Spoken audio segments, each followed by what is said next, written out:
Movie Recap Tagalog here. Si Baek Sayon ay nagmula sa isang kilalang pamilyang pampulitika at siya ang naging pinakabatang tagapagsalita ng Pangulo sa Korea. May karanasan din siya bilang war correspondent, hostage negotiator, at pangunahing angkorman. 3 taon na siyang kasal kay Hong Hee-ju na anak ng isang may-ari ng pahayagan. Si Hong Hee-ju ay may mutism dahil sa isang aksidenteng nangyari noong siya ay bata pa. Nagtatrabaho siya bilang sign language interpreter sa korte at sa telebisyon.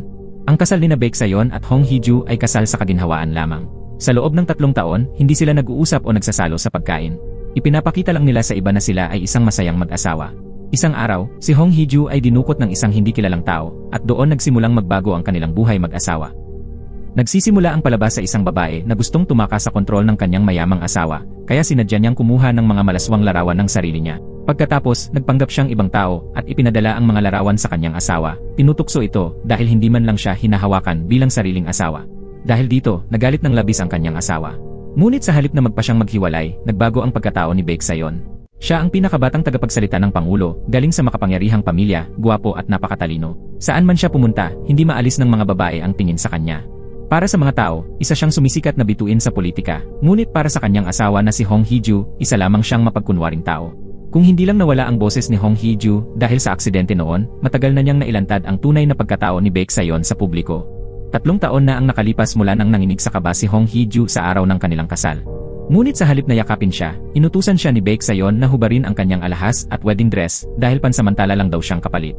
Ipinakita niya ang isang hindi patas na kontrata at pinilit si Hong Hee-ju na pirmahan ito. Simula noon, bawal niyang sabihin sa kahit kanino na siya ay asawa ni Baek Sayon o humiling ng diborsyo. Kapag sinuway niya ang kasunduan, kailangan niyang magbayad ng 2 bilyong won. Doon nagsimula ang malungkot na pagsasama. Habang papalapit ang eleksyon ng Pangulo, hinihiling ng biyenan ni Hong Hee-ju na tumigil siya sa pagtatrabaho at mag-alaga na lang ng pamilya. Noong nakaraang taon, sinabi ni Hong Hee-ju na nababagot at nasasakal siya, kaya pinayagan siya ni Baek Sayon na magtrabaho bilang sign language interpreter sa isang istasyon ng TV. Ngunit maging ang biyenan, naniniwalang hindi dapat lumabas sa publiko ang pangalan at mukha ni Hong Hee-ju. Pagkaalis nito, nagalit ang ina ni Hong Hee-ju at sinisi siya sa pagnanakaw ng asawa ng iba. Sinabihan pa siyang magpakabuti bilang asawa. Ngunit hanggang ngayon, hindi pa rin niya napapanalunan ang puso ng kanyang asawa. Pinagalitan siya ni Ginang Hong, tinawag siyang walang silbi. Lubos na nasaktan at nalungkot si Hong Hee-ju dahil lahat ng tao ay tila galit sa kanya. Dahil dito, nagmaneho siya ng walang direksyon sa gitna ng malakas na ulan. Binuksan niya ang radyo, ngunit putol-putol ang signal. Sinubukan din niyang gamitin ang GPS, ngunit sinasabi nitong wala siya sa tamang daan. Nang subukan niyang bagalan ang takbo ng kotse, bigla itong bumilis. Sa takot, tinapakan niya ang preno, ngunit hindi ito gumana. Habang naglalakbay ang kotse sa gitna ng trapiko, mabilis niyang iniikot ang manibela upang tuluyang ihinto ang sasakyan. Sinubukan niyang bumaba sa kotse, ngunit hindi bumukas ang pinto. Bigla niyang naalala ang isang balitang kanyang naiulat noon tungkol sa mga hacker na naglalagay ng malisyosong code sa mga GPS system ng kotse upang makontrol ito mula sa malayo. Biglang may malaking truck na paparating diretsyo sa kanya. Mabilis niyang tinakpan ang ulo niya. Sa kabutihang palad, lumihis ang truck sa huling sandali. Ngunit nang tumingala siya, nakita niya ang isang lalaking nakaitim na nakatayo sa unahan. Isinara ng lalaki ang cellphone na ginamit niya upang kontrolin ang kotse at lumapit kay Hong Hee-ju. Madali niyang nabuksan ang nakalok na pinto ng sasakyan. Samantala, nakatanggap si Baek Sayon ng tawag mula sa isang banyagang numero. Sinabi ng tumawag na papatayin niya ang asawa ni Baek Sayon. Biglang naubusan ng baterya ang telepono ni Baek. Mabilis niya itong sinaksak sa charger at binuksan muli. Inakala niyang isang scam lang iyon, kaya tinawagan niya si Ginang Hong upang tanungin kung nasaan si Hong Hee-ju. Sinabi nitong dinala raw niya si Hong Hee-ju pauwi at ibabalik pagkatapos ng hapunan. Dahil akala ni Baek Sayon ay ligtas ang kanyang asawa, ibinaba niya ang tawag. Inutusan niya ang kanyang mga tauhan na i-trace ang banyagang numero. Pagbalik niya sa kanyang mesa, muli na namang tumawag ang parehong numero. Sinabi ng tumatawag na tinutukan niya ng kutsilyo ang leeg ng asawa ni Baek Sayon. Inisip ni Baek Sayon na biro lang ito at malamig na sinabi, "Sige, patayin mo siya." Hindi tumigil ang lalaki at paulit-ulit na tinatanong kung magkano ang handa niyang ibayad para mailigtas ang kanyang asawa. Sagot ni Baek, ni 1 sentimo ay hindi siya magbibigay at binaba niya ang tawag. Naggitngit sa galit ang lalaki at sinimulang saktan si Hong Hee-ju, hiwain ang kanyang leeg gamit ang kutsilyo. Pagkatapos noon, tumanggi na si Baek Sayon na sagutin ang mga tawag. Doon napagtanto ni Hong Hee-ju na tuluyan na siyang tinalikuran. Biglang nasagot muli ang tawag, lumabas na aksidenteng sinagot ito ng isa sa mga tauhan ni Baek habang tinatrace ang numero. Muling nagbanta ang lalaki na papatayin si Hong Hee-ju, ngunit malamig pa ring sinabi ni Baek, "Sige, kapag nahanap ninyo ang bangkay, tawagan niyo ulit ako." Ang malamig na mga salitang iyon ay halos nagpawala ng katinuan sa lalaki at nagbaon kay Hong Hee-ju sa matinding kawalan ng pag-asa. Sa desperasyon, inapakan ni Hong Hee-ju ang silinyador, tangkang mamatay kasama ang lalaki. Agad napansin ng lalaki ang kanyang plano at hinawakan ang manibela. Nawala sa kontrol ang kotse. Pagkatapos ng trabaho, humingi si Baek Sayon ng tulong sa isang reporter na kakilala niya upang subaybayan ang banyagang numero. Kahit pamukhang scam lang ito, may masamang kutob siya. Mabilis siyang nagmaneho pa uwi, nawawala ang karaniwang kapanatagan niya. Pagdating sa bahay, nadatnan niyang nagluluto si Hong Hee-ju. Nakahinga siya ng maluwag at kunwaring walang pakialam na nagsabi, "Buhay ka pa pala." Labis itong ikinagalit ni Hong Hee-ju kaya hindi niya ito pinansin. Nagulat si Baek kung bakit tila nagugutom ulit si Hong Hee-ju matapos silang kumain. Biglang nagulat ang isa niyang tauhan na ang ginamit na scam number ay may espesyal na paraan upang itago ang lokasyon nito. Maaari lamang nila itong matunton habang nasa aktibong tawag. Upang masiguro ang kaligtasan, nagplano si Baek Sayon na humanap ng mapagkakatiwalaang pangkat na magpoprotekta sa kanyang asawa.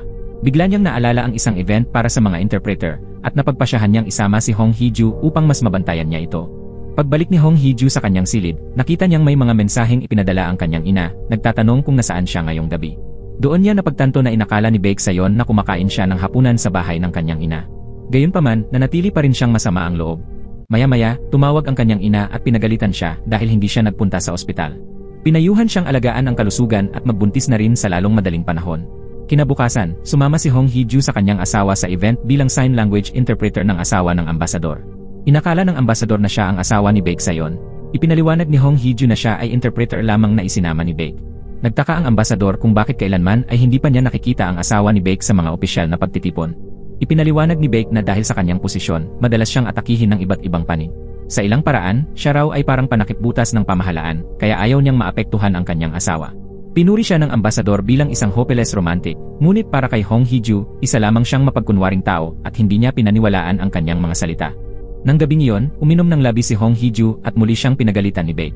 Dahil sa galit, minura niya ito gamit ang sign language. Bagaman hindi marunong ng sign language si Baek Sayon, naramdaman niyang siya ay nilalait. Naghiwalay silang dalawa nang hindi maganda ang loob sa isa't isa. Hindi nagtagal, nakatanggap muli si Baek Sayon ng tawag mula sa parehong lalaki. Alam pa nang tumawag ang eksaktong lokasyon ni Baek. Napansin ni Baek ang isang kahina-hinalang lalaking tumatawag sa telepono. Sinundan niya ito hanggang sa banyo, ngunit napagtanto niyang maling tao pala ito, may kausap lang na iba. Sinubukan niyang patagalin ang tawag upang matrace ng kanyang mga tauhan ang numero.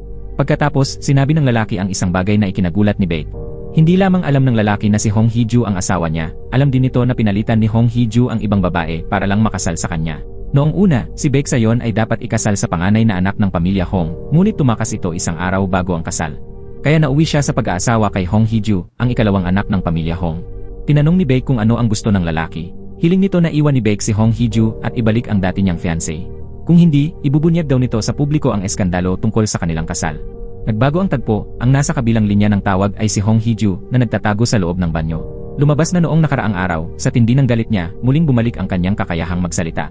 Nakayanan niyang makaligtas sa aksidente, ngunit ang lalaking nasa likurang upuan ay naiwan sa hindi tiyak na kalagayan. Pagod na sa pagiging walang magawa, kinuha ni Hong Hee-ju ang cellphone ng lalaki.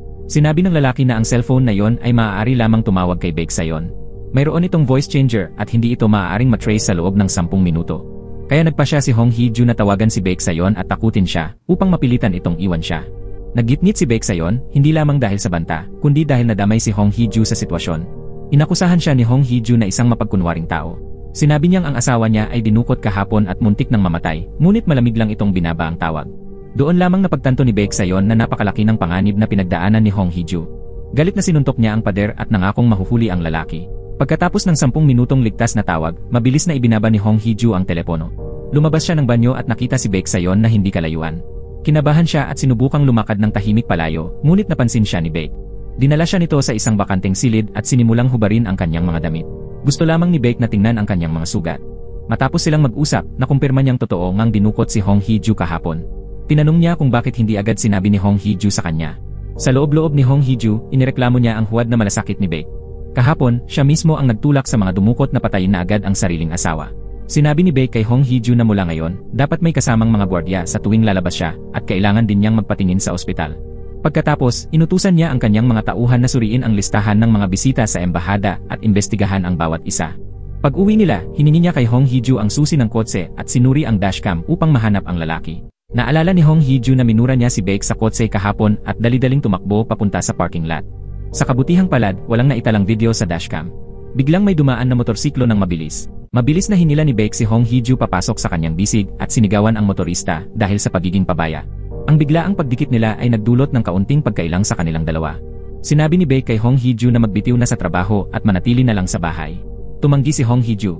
Gusto pa rin niyang magpatuloy sa pagtatrabaho. Napilitan si Baek na pumayag, ngunit iginiit niyang may kasamang bodyguard si Hong Hee-ju palagi. Kinabukasan, nagtungo si Hong Hee-ju sa korte bilang sign language interpreter. Ang babaeng bodyguard na ipinadala ni Baek ay naghihintay sa labas. Pagkatapos ng paglilitis, nag-away ang kliyente ni Hong Hee-ju at ang asawa nito. Mabilis na tumakbo ang bodyguard upang tulungan sila. Sa sandaling iyon, may isang lalaking dahan-dahang lumapit. Nang palabas na si Hong Hee-ju, napansin niya ang isang anino sa sahig. Naalala niya ang lalaki at natigilan sa takot. Maya-maya, napansin ng mga gwardya na nawawala si Hong Hee-ju at agad itong iniulat kay Baek Sayon. Nasa isang pagpupulong si Baek at labis na nainis. Ang magandang balita, mabilis nilang natagpuan si Hong Hee-ju. Ang masamang balita, may kasama siyang ibang lalaki. Nag-uusat sila gamit ang sign language at nagtatawanan. Nang makita ni Baek ang larawang ipinadala ng bodyguard, nagselos siya at ibinuhos ang galit sa kanya. Ang lalaki ay si Ji Sang-woo, isang psychiatrist na marunong sa sign language. 3 taon na ang nakalipas mula nang biglang mawala si Hong Hee-ju. Kamakailan, nakita siyang muli ni Ji Sang-woo matapos mapanood ito sa balita bilang sign language interpreter. Ngayong linggo, nagsimula siyang magtrabaho sa TV station kung saan din nagtatrabaho si Hong Hee-ju. Bago siya umalis, nakuha niya ang numero ni Hong Hee-ju. Tila may espesyal siyang nararamdaman para dito. Pag-uwi ni Hong Hee-ju, dumating ang kanyang ina. May dala itong halamang gamot at isang set ng sexing lingerie, hinihikayat siyang magkaroon na ng anak sa lalong madaling panahon. Mariing tumanggi si Hong Hee-ju. Ipinaalala ng ina niya ang pangakong ginawa niya nang magpakasal siya bilang kapalit ng kanyang kapatid. Kung hindi niya tutuparin ang kasal, mapapaalis daw ang kanyang ama sa nursing home. Hindi na nakasagot si Hong Hee-ju. Naligo siya, nag-ayos at naghintay sa kanyang asawa. Bigla siyang nakaisip ng plano.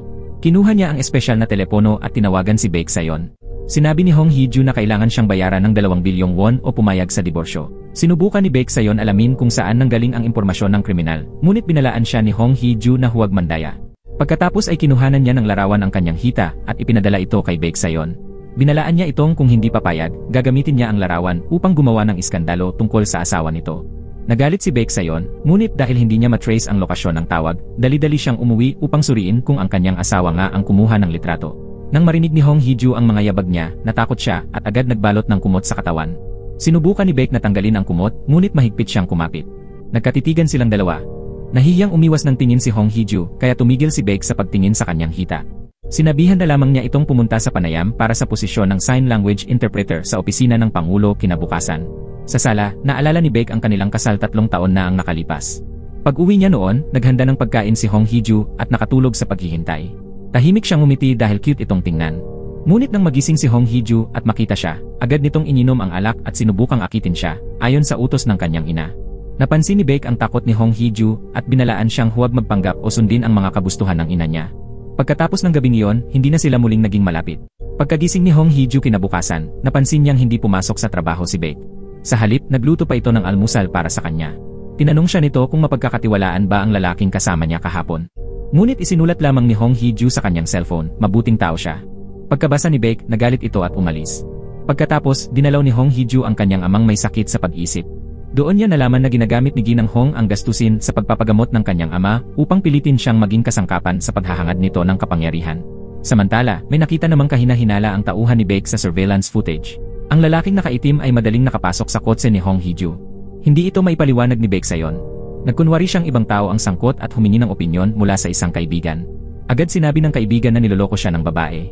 Makalipas ang ilang oras, tumawag si Hong Hee-ju kay Baek Sayon, nagpapanggap bilang kriminal upang gipitin siya. Sinabi ni Baek na tumawag muli makalipas ang 5 minuto. Pagkatapos ng 5 minuto, muling tumawag si Hong Hee-ju at patuloy siyang tinatakot. Bigla niyang narinig ang isang pagsabog. Dali-dali siyang umuwi, ngunit hindi na nakabalik si Baek Sayon ng gabing iyon. Kinabukasan, lumabas sa balita ang isang insidente ng pambobomba. Isang misteryosong lalaki ang umatake sa opisina ni Baek Sayon. Ipinatugtog din sa balita ang recording ng banta ni Hong Hee-ju laban kay Baek. Naguluhan si Hong Hee-ju. Sa sandaling iyon, dumating si Baek Sayon sa bahay, marumi at pagod. Binuhat niya si Hong Hee-ju at inilapag sa hapagkainan, gustong suriin ang kanyang hita. Pumigla si Hong Hee-ju, natatakot sa anyo ng lalaking nasa harapan niya. Hindi niya alam na matagal ng palihim siyang tinutulungan ni Baek.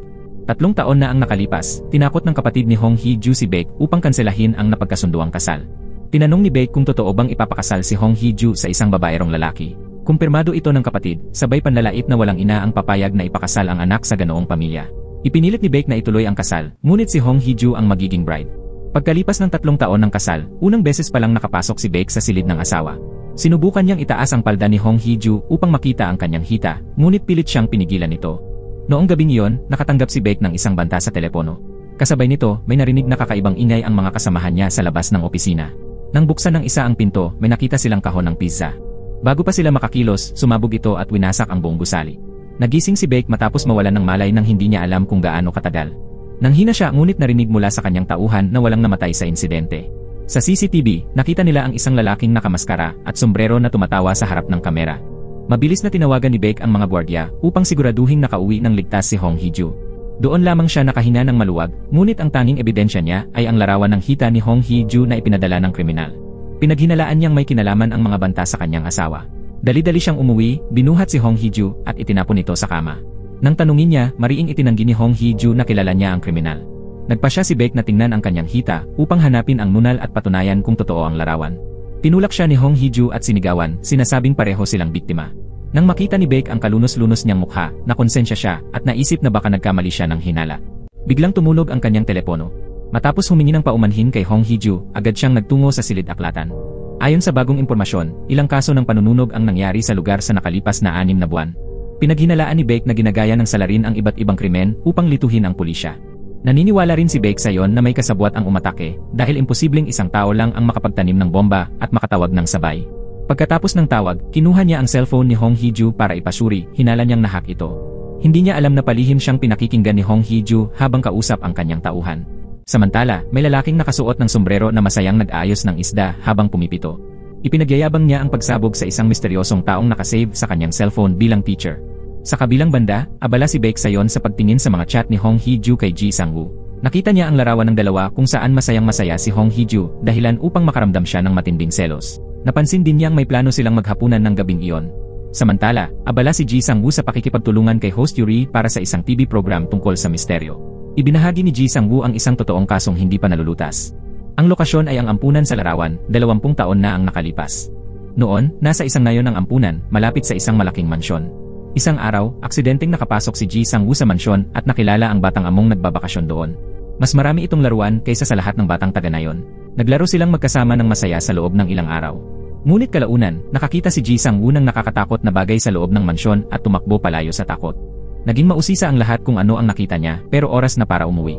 Tahimik siyang umalis dahil balak niyang makipagkita kay Hong Hee-ju para maghapunan. Nagkataon, dumating din si Yuri sa parehong restaurant. Sinabi niyang kakain siya kasama ang kanyang idolo, si Beck Sayon palayon. Nagkunwaring dating katrabaho ni Hong Hee-ju, sumama si Beck sa kanilang mesa. Habang kumakain, labis ang pag-aasikaso ni Ji Sang-woo kay Hong Hee-ju at ginagamit pa ang sign language sa pakikipag-usap. Nagselo si Beck Sayon at nagsimulang magtanong ng maraming bagay tungkol kay Ji Sang-woo. Hindi mapakali si Hong Hee-ju kaya nagpaalam itong pupunta sa banyo upang makaiwas. Tumawag ang tauhan ni Beck Sayon at sinabing nahuli ng pulisya ang isang arsonist, ngunit hindi ito ang misteryosong kriminal. Ikinuwento ng arsonist na minsan niyang nakita ang pugad ng pusang gala na sumabog sa gitna ng gabi at may nakita raw siyang kahina-hinalang binata sa malayo. Nagsimulang maghinala si Beck Sayon sa binatang iyon. Pagkatapos ng tawag, hinarang siya ni Hong Hee-ju.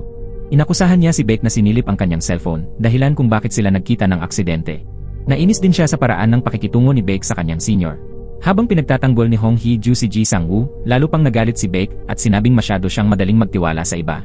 Paalala niya, 20 taon na silang magkakilala pero tila hindi pa rin siya kilala ni Hong Hee-ju. Bago umalis, humingi si Beck ng business card kay Ji Sang-woo. Pagbalik sa opisina, ibinigay niya ito sa kanyang tauhan upang ipasuri.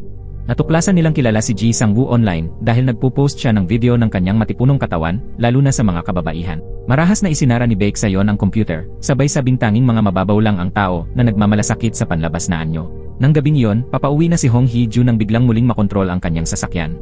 Tumugtog sa radyo ang kantang Call Me Now. Nataranta siya, iniisip na malapit lamang ang kriminal.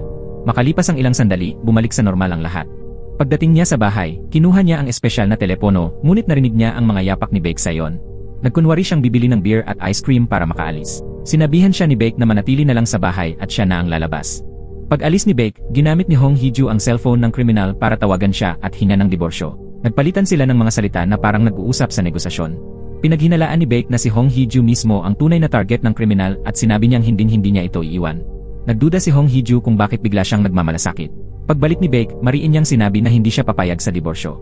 Akala ni Hong Hee-ju ay may natuklasan siya, ngunit ipinaliwanag ni Beck na ayaw lang niyang masira ang imahe. Pagkatapos, pinunasan niya ang bula ng beer sa labi ni Hong Hee-ju dahilan upang malito ito. Sinabihan niya si Hong Hee-ju na maghanda para sa interview sa tanggapan ng Pangulo. Sabi ni Hong Hee-ju, kung siya ang magiging tagasalin nito, malalaman ng lahat ang kanyang mukha at pangalan, kaya delikado iyon. Tinawanan siya ni Baek at sinabing masyado siyang kumpiyansa na matatanggap. Sagot ni Hong Hee-ju, kaya niyang basahin ang kahulugan ng bawat ekspresyon ni Baek kahit walang karanasan. Pagkarinig nito, lumapit si Baek at tinanong siya kung kaya rin niyang hulaan ang nasa isip niya. Nang gabing iyon, natulog si Baek sa kama ni Hong Hee-ju.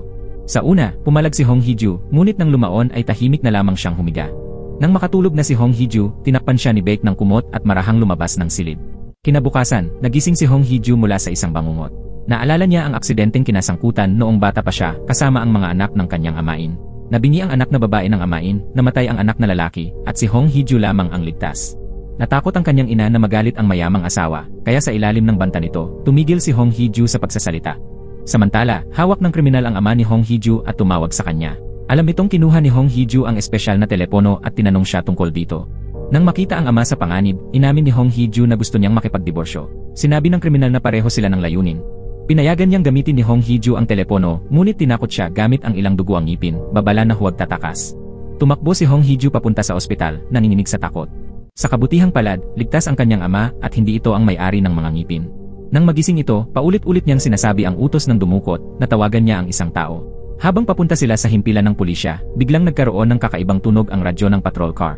Biglang napagtanto ni Hong Hee-ju na ito na naman ang karaniwang pakana ng kriminal. Naalala niya ang supot ng dugo ang mga ngipin, nasuka siya at lumabas ng sasakyan upang sumuka.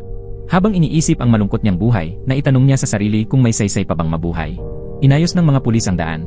Bumaba si Baek Sayon mula sa kanyang kotse at lumapit kay Hong Hee-ju. Tinanong ng mga pulis kung ano ang relasyon nila. Hindi na itinago ni Baek at sinabi niyang mag-asawa sila. Nalaman pala niyang tumawag ang bahay ampunan ng kanyang biyenan, nagsasabing nawawala ito, kaya agad siyang nagpunta roon. Bilang asawa ni Hong Hee-ju, kinuha niya ito at hiniling sa mga pulis na huwag muna itong ipaalam sa iba. Sa loob ng sasakyan, ipinaliwanag ni Baek na iniwan niya ang kanyang numero sa bahay ampunan kaya siya tinawagan. Plano niyang ilipat ang ama ni Hong Hee-ju sa bagong pasilidad sa lalong madaling panahon.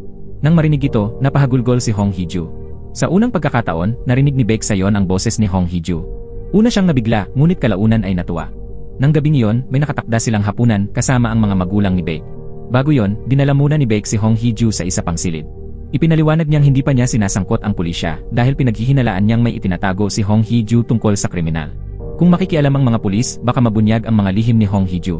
Mula sa ekspresyon ng asawa, napansin ni Baek na may tinatago nga ito, ngunit hindi na siya nagtanong pa. Sa halip, sinabihan niya itong magpahinga muna bago bumaba para sa hapunan.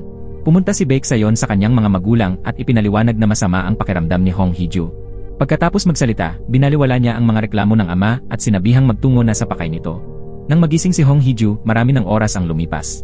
Agad siyang bumaba, humingi ng paumanhin sa mga biyenan at naupo sa tabi ni Baek. Hindi natuwa si Chairman Baek sa kanya. Galit niyang sinabi na niloko siya ni Chairman Hong nang ipakasal ang pangalawang anak na may kapintasan imbes na ang panganay. Tinawag niya si Hong Hee-ju na walang silbi at walang halaga. Malamig na binuksan ni Baek ang pinto at kinuha ang kamera mula sa taong palihim na kumukuha ng larawan. Gusto ni Chairman Baek na gamitin ang mga litratong iyon upang itaas ang imahe ng kampanya gamit ang katayuan ng kanyang anak. Binalaan siya ni Baek na huwag gumamit ng maruming taktika para pilitin siyang tumakbo sa eleksyon. Dahil sa galit, inihagis ni Chairman Baek ang tasa sa kanila. Agad siyang lumapit, hinawakan sa kwelyo si Baek, at tinakot itong masisira ang kinabukasan dahil sa kanyang kayabangan. Naisip ni Baek na baka ang mga kriminal na nanggugulo sa kanya ay ipinadala mismo ng kanyang ama. Ipinaalala niya rito na kung hindi dahil sa kanyang lolo, hindi siya makakatakbong presidente. Ang tunay na halalan ay nakasalalay sa kakayahan, hindi sa impluensya. Pagkatapos magsalita, hinila niya si Hong Hee-ju palabas. Sinubukan ni Hong Hee-ju na bawiin ang kamay niya, ngunit hindi ito binitiwan ni Baek at sabay silang umuwi sa kanilang bahay. Tumanggap si Baek Sayon ng tawag mula sa kanyang tauhan at sinabihan si Hong Hee-ju na umakyat muna. Sa tawag, nalaman niyang peke ang mga ngipin na nakita sa bahay ampunan at dugo ng hayop lang ang ginamit. Samantala, iniisip ni Hong Hee-ju ang mga nangyari sa araw na yon. Hindi siya sigurado sa kanyang nararamdaman at napagpasyahang huwag nang tumawag muli upang manakot. Binalot niya ang telepono ng kriminal at itinapon ito sa basurahan. Pagkaraan, nagpadala ng mensahe ng pagbati ang mga kasamahan niya sa Sign Language Center dahil nakapasa siya sa pagsusulit para sa tanggapan ng Pangulo. Lumitaw si Baek Sayon sa may pinto at binati rin siya ng tagumpay. Ngunit may kaba sa dibdib ni Hong Hee-ju dahil parehong kinamumuhian at ikinahihiyan ng pamilya Baek at Hong ang kanyang pagkatao. Pinayuhan siya ni Baek Sayon na mamuhay naman minsan para sa sarili niya. Kinabukasan, dumating si Hong Hee-ju sa oras para sa interview sa opisina ng Pangulo. Pinanood ni Baek Sayon ang kanyang pagganap sa video at napansin ang isang malaking problema. Makalipas ang ilang sandali, tumawag ang mga taga-suri upang palitan ang video ng pagsusulit. Mukhang seryoso si Baek Sayon nang pumasok siya mismo sa silid. Natuklasan niyang halos sabay na ang pagsasalin ni Hong Hee-ju sa kanyang sinasabi. Mas mabilis pa ang kilos ng kamay ni Hong Hee-ju kaysa sa kanyang boses. Ipinaliwanag ni Hong Hee-ju na paulit-ulit siyang nagsanay gamit ang mga video ni Baek. Nag-utos si Baek na patugtugin ang iba't ibang random na video ng kanyang mga talumpati. Kahit anong video ang ipakita, mabilis at tumpak ang pagsasalin ni Hong Hee-ju. Lumabas na matagal na pala niyang pangarap ang maging tagasalin ng wikang senyas ng pamahalaan. Maging ang mga galaw ng labi ni Baek ay pinag-aralan niya. Gayunman, may alinlangan pa rin si Baek. Nagpasya siyang subukin si Hong Hee-ju sa mismong oras na iyon, pinapagsalin siya ng mga susunod na salita nang sabay sa kanyang sinasabi. Nagkwento siya tungkol sa mga suliranin ng mag-asawa, may halong pahiwatig ng mga lihim sa pagitan nila. Nang makaramdam ng halo-halong emosyon, agad siyang umalis ng silid. Naalala niya ang sinabi ni Hong Hee-ju noon na walang mas babagay sa posisyong iyon kundi siya, ngunit hindi niya inasahang ganito siya kakilala ni Hong Hee-ju. Samantala, nakatanggap si Hong Hee-ju ng mensahe. Nakahanap na si Baek Sayon ng bagong bahay ampunan para sa kanyang ama. Paulit-ulit na sinasabi ng kanyang ama ang mga salitang iniwan ni Baek, anuman ang mangyari, poprotektahan niya sina Hong Hee-ju at ang kanyang ama. Napagtanto ni Hong Hee-ju na dumalaw pala si Baek at nagdala pa ng maraming gamit para sa pang-araw-araw na pangangailangan. Lalo siyang nalito sa kung ano talaga ang iniisip ni Baek Sayon. Kinagabihan, dinala ng tauhan ni Baek ang panghuling resulta ng pagsusulit para sa tagasalin ng wikang senyas at nagtanong kung gusto raw niya si Hong Hee-ju. Sabi ni Baek, lahat ay humanga sa masigasig na si Hong Hee-ju. Pagkatapos, buong tapang niyang sinabi na gusto rin niya ito. Tinitigan niya ang litrato ni Hong Hee-ju at naalala ang una nilang pagkikita. Noon sa isang salusalo, tila hindi siya komportable. Ayaw niya ng isda, ngunit sinermunan siya ng ina dahil sa kawalang galang at pinilit siyang kumain. Samantala, gutom na gutom si Hong Hee-ju noon, ngunit pinalaan siya ng sariling ina na huwag magmukhang dukha at sabihing tularan ang maganda niyang kapatid. Kumuha si Baek Sayon ng kaunting pagkain at dinala si Hong Hee-ju sa isang sulok upang makakain siya ng malaya. Ipinakilala niya ang sarili at isinulat naman ni Hong Hee-ju ang kanyang pangalan sa palad nito. Mula sa sandaling iyon, nagsimula ang kanilang ugnayan. Nang si Hong Hee-ju na ang naging ikakasal, labis ang kasiyahan ni Baek Sayon, ngunit hindi niya ito maipakita dahil sa ilang dahilan. Samantala, aksidenteng nalaman ni Hong Hee-ju na bumalik na ang kanyang kapatid. Naalala niya ang gabing bago ang kasal, nang sabihin ng kanyang ina na siya ang magpakasal kapalit ng kapatid. Naalala rin niya si Baek Sayon na nagbabala sa kanya noong araw ng kasal. Upang maprotektahan ang sarili, mabilis niyang hinanap ang telepono ng kriminal sa basurahan at tinawagan si Baek Sayon. Pinilit niyang kumbinsihin itong magpa-divorce na agad dahil natatakot siyang kapag bumalik ang kanyang kapatid, muling madadamay siya sa gulo. Ngunit sinabi ni Baek Sayon na may kasunduan na siya at ang kapatid ni Hong Hee-ju na hindi ito kailanman magiging asawa niya. Kinabukasan, ginanap ng pamilya Hong ang anibersaryo ng kanilang kumpanya.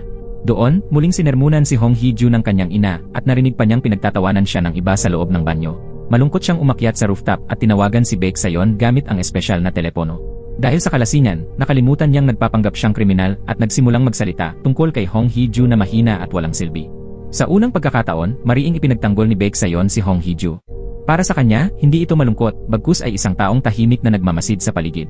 Hindi siya alipin ng pera, ngunit madalas siyang magpaubaya sa kanyang ina dahil sa pagmamahal sa pamilya. Binanggit din niya ang pambihira nitong talento sa sign language. Napaluha si Hong Hee-ju, iyon ang unang beses na narinig niyang pinuri siya ng ganoon. Makalipas ang ilang sandali, lumitaw si Baek Sayon sa rooftop. Ngunit hindi alam ni Hong Hee-ju na natuklasan na nito ang kanyang lihim. Sa istasyon ng pulis, dalawang opisyal ang nagtanong tungkol sa kalagayan ni Hong Hee-ju, sinabing napasigaw ito sa kotse dahil sa takot.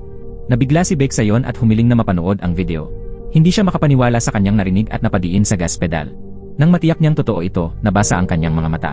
Matapos matuklasang nakapagsasalita pala ang kanyang pipi na asawa, napagpasyahan niyang tanungin ang biyenan tungkol dito. Ngunit narinig niyang sinisigawan ni Ginang Hong si Hong Hee-ju. Nagsimulang magduda si Baek Sayon na hindi talaga pipi si Hong Hee-ju, kundi pinagbantaan lamang ng ina nito. Binalaan niya si Ginang Hong na huwag nang sasaktan o pagmamalupitan si Hong Hee-ju. Nagulat si Ginang Hong dahil napansin niyang tila may malasakit na si Baek kay Hong Hee-ju. Pagkaraan, nakatanggap si Baek Sayon ng tawag mula sa kriminal. Sa pagkakataong iyon, nalaman niyang naiwan ni Hong Hee-ju ang kanyang coat sa banyo at tumigil ang elevator sa pinakataas na palapag. Agad siyang tumakbo papunta sa rooftop at nadatnan si Hong Hee-ju na sumasagot ng tawag. Nagpanik siya, itinago ang kanyang telepono at aksidenteng nahulog siya. Mabilis na tumakbo si Baek Sayon upang saluhin siya. Kinabahan si Hong Hee-ju at napahikab-hikab. Nabigla si Baek Sayon nang marinig ang boses niya at agad na tinanong kung siya ba ang nagsasalita sa telepono kanina. Sa sandaling iyon, tumawag ang kanyang tauhan at ginamit ni Hong Hee-ju ang pagkakataon upang makatakas. Ipinabatid ng tauhan na nasa parehong hotel ang lokasyon ng kriminal. Sa halip na magduda kay Hong Hee-ju, nag-alala si Baek Sayon para sa kanyang kaligtasan. Mabilis siyang tumakbo sa hagdan at nakahinga lamang nang maluwag nang makitang ligtas si Hong Hee-ju. Pag-uwi nila, itinaas ni Baek Sayon ang palda ni Hong Hee-ju upang makita ang mga peklat sa kanyang mga binti. Binanggit niyang kahit noong bata pa ito at inatake ng aso, hindi man lang ito umimik. Naisip niyang gaano pa kaya katagal magtitiis si Hong Hee-ju ng tahimik. Hindi na intindihan ni Hong Hee-ju ang ibig niyang sabihin, ngunit bigla niyang naalala ang isang alaala. Minsan, isinulat niya sa sanaysay na pangarap niyang maging host, ngunit pinagalitan siya ng kanyang ina. Binalaan siya ni Ginang Hong na kailangang magpatuloy sa pagpapanggap na pipi at huwag gumawa ng mga walang saysay na bagay. Dahil sa galit, tumakbo palabas si Hong Hee-ju ng bahay at naharang ng isang malaking aso. Sa sandaling iyon, sinagip siya ni Baek Sayon at tinuruan siyang lumaban sa pang-aapi, kahit ito'y mula sa kanyang mga magulang o sa iba. Kinagabihan, kapwa sila hindi makatulog dahil sa dami ng iniisip. Gustong tanungin ni Baek Sayon si Hong Hee-ju kung gaano pa karaming lihim ang itinatago niya, ngunit nanatili lamang iyon sa kanyang isip. Ayaw niyang dagdagan pa ang bigat ng loob ni Hong Hee-ju. Kinabukasan, tinanong niya ang tauhan kung karaniwan bang nagtatago ng mga lihim ang mag-asawa. Sagot ng tauhan, basta't hindi pera ang itinatago, ayos lang yon. Kahit alam ng isa ang sikreto ng asawa, minsan mas mabuting magpanggap na walang napansin upang magbigyan ng espasyo. Samantala, nakatanggap si Hong Hee-ju ng liham ng pagtanggap mula sa opisina ng Pangulo. Tuwang-tuwa ang kanyang mga kasamahan at hinikayat siyang ibalita ito sa pamilya. Ngunit si Baek Sayon lamang ang maaari niyang kontakin. Binuksan niya ang chat, nag-type at nagbura ng ilang beses, ngunit aksidenteng nakapadala ng heart emoji. Nagtaka si Baek Sayon at paulit-ulit na tiningnan ang mensahe, hindi makapaniwala. Sa sandaling iyon, iminungkahi ng kanyang tauhan ang isang 2 araw na workshop. Lahat ay nag-akala na tatanggihan niya, ngunit sa pagkakataong ito, pumayag siya. Mabilis siyang lumabas ng silid pulong habang nakatingin sa telepono, may bahid ng tuwa sa mukha. Gayunman, nag-alala siya kung paano tutugon. Sa huli, simpleng binati na lamang niya si Hong Hee-ju sa pagkakapasa sa panayam. Hindi kaagad tiningnan ni Hong Hee-ju ang kanyang telepono matapos makatanggap ng tugon, ngunit nang makita niya ang mensahe, marahan siyang ngumiti. Samantala, dinala ni Ji Sang-woo si Yuri sa villa para sa nilalaman ng palabas. Ang villa ay inabandona na at may nakakakilabot na pakiramdam. Pumasok sila sa silid ng mga laruan na nakakatakot. Doon, minsang ginamit ng batang amo ang kutsilyo upang malupit na patayin ang isang pusa. Nang makita yon, natakot si Ji Sang-woo at tumakbo palayo, hindi na muling bumalik. Hindi nagtagal matapos siyang maampon, ilang bata mula sa ampunan ang biglang nawala. Si Ji Sang-woo mismo ang nagdala sa mga batang ito sa villa. Pinaghinalaan niyang may kinalaman ang batang amo sa pagkawala nila. Dahil sa konsensya, gusto niyang lutasin ang kaso sa pamamagitan ng palabas nila. Si Yuri ay nakaramdam ng labis na pagsisisi matapos marinig ito. Ibinahagi kasi niya kay Baek Sayon ang lahat ng impormasyon tungkol kay Ji Sang-woo nang walang pahintulot, ngunit hindi ito inalintana ni Ji Sang-woo. Sa halip, nagmukha siyang balisa nang marinig niyang natanggap si Hong Hee-ju sa trabaho sa opisina ng Pangulo. Samantala, binigyan ni Baek Sayon si Hong Hee-ju ng isang business outfit bilang regalo sa bagong trabaho nito. Pagkatapos, hiniling niyang isuot nito ang isang damit, ngunit tumanggi si Hong Hee-ju. Nalito si Baek Sayon. Ipinaliwanag ni Hong Hee-ju na hindi bagay sa kanya ang magarang mga damit at wala naman siyang okasyong mapagkakasuotan nito. Kaya iminungkahi ni Baek Sayon na subukan na lang niya ang isang simpleng damit. Habang naghihintay, nakatanggap siya ng tawag mula sa kanyang tauhan. Lumabas sa bagong pagsusuri na babae ang gumamit ng voice changer. Sa sandaling yon, lumabas si Hong Hee-ju na suot ang damit. Napatulala si Baek Sayon at agad tinapos ang tawag. Sinabi niyang tutulungan niya si Hong Hee-ju na tumigil sa pagmamaliit sa sarili. Hindi alam ni Hong Hee-ju kung paano tutugon. Sa labas ng tindahan, lihim na pinagmamasdan sila ni Inha, ang kapatid ni Hong Hee-ju. Pagkatapos, inanyayahan ni Hong Hee-ju si Baek Sayon na maghapunan. Sa parehong sandali, nagpadala si Ji Sang-woo ng mensaheng pambati. Napansin yon ni Baek Sayon at matamang tinitigan ang telepono ni Hong Hee-ju. Naisa nang tanggihan ni Hong Hee-ju ang paanyaya ni Ji Sang-woo, ngunit sinabi ni Baek Sayon na tanggapin ito at siya rin ay sasama. Sa hapunan, nagtalo ang dalawang lalaki.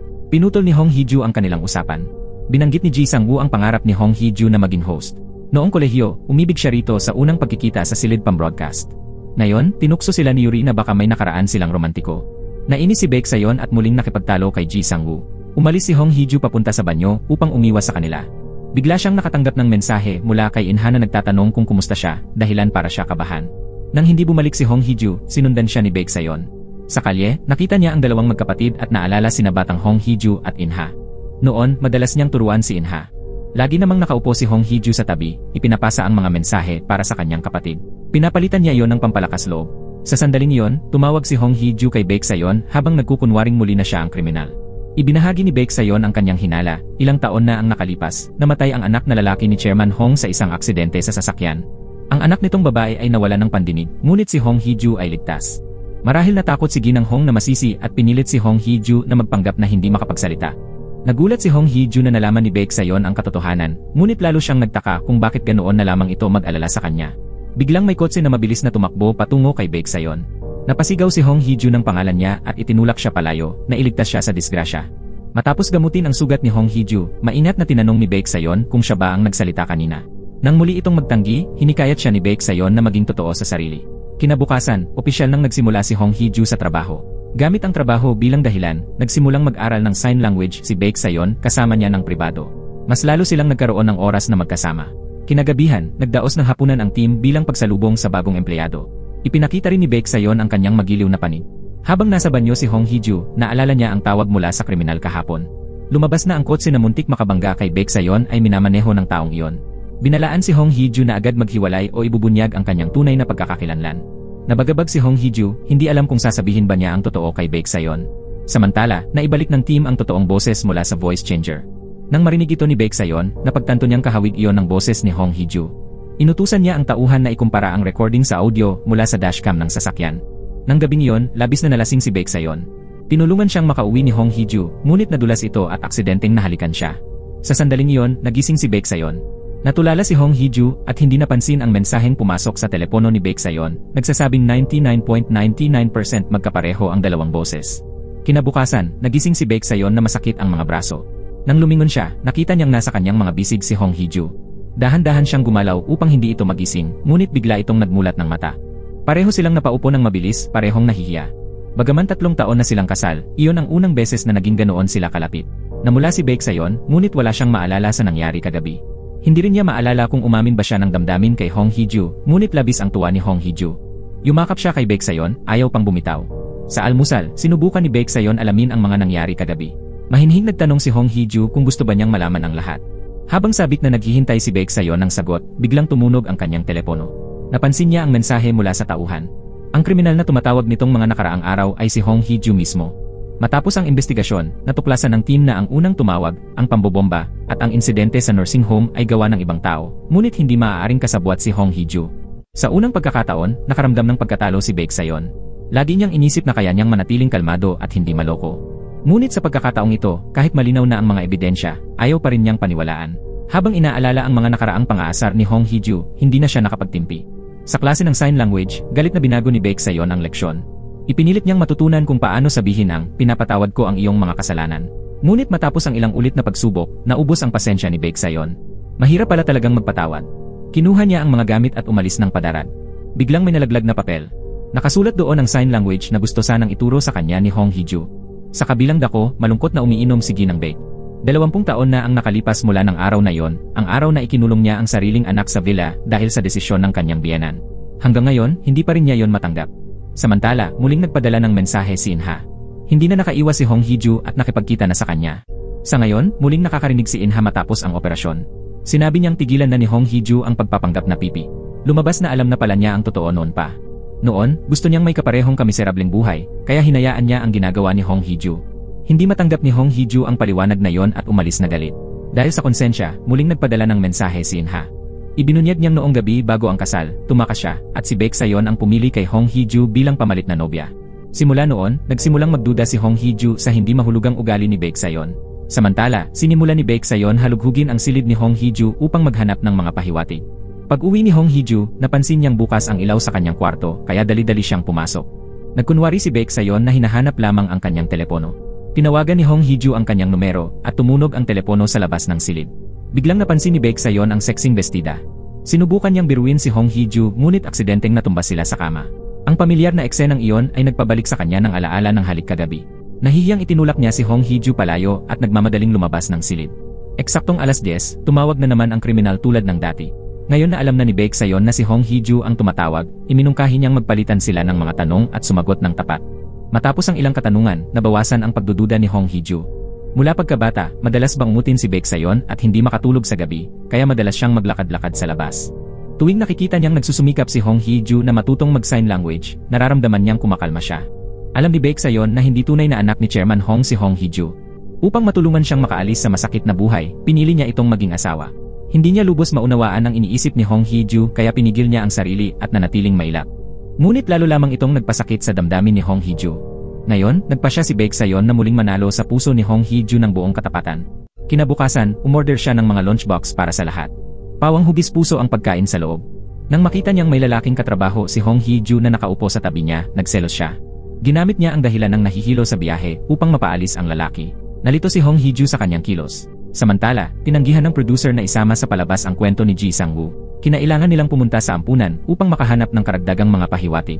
Sadyang ipinakita ng mga bata kay Nayuri ang mga pangit na litrato ni Ji Sang-woo. Isang litrato ng grupo ang aksidenteng nalaglag. Malinaw na naalala ni Ji Sang-woo ang 3 batang nawawala. Ngunit sinabi ng madre na 4 ang nawala. Ang ika-4 ay ang nakatatandang kambal. Samantala, nakatanggap ng mensahe ang kriminal na kumilos na sa araw na yon. Walang kamalay-malay si Baeksayon sa nalalapit na panganib at abala sa kaligayahan. Nagsimula na ang kaganapan. Voluntaryong nakipag-team si Baeksayon kay Hong Hee-ju. Doon niya nakita ang ibang panig ni Hong Hee-ju. Pinangunahan ni Hong Hee-ju si Baeksayon sa pagkapanalo sa unang laro. Dahil sa mahusay na pagtutulungan, nanalo rin sila sa 3-legged race. Masayang binuhat ni Baeksayon ang kanyang asawa bilang selebrasyon. Nabigla ang lahat ng kasamahan nila. Bilang mga nanalo, pinili ni Baeksayon ang litrato nila ni Hong Hee-ju bilang premyo. Pagkatapos, nag-hiking silang lahat. Sa daan, maalaga si Baeksayon kay Hong Hee-ju. Takot siyang ginawin ito kaya ibinigay niya ang kanyang jacket. Sa tuktok ng bundok, nagpa-picture ang buong grupo. Biglang may mga turistang nakakilala kay Baeksayon at humiling ng mga litrato kasama siya.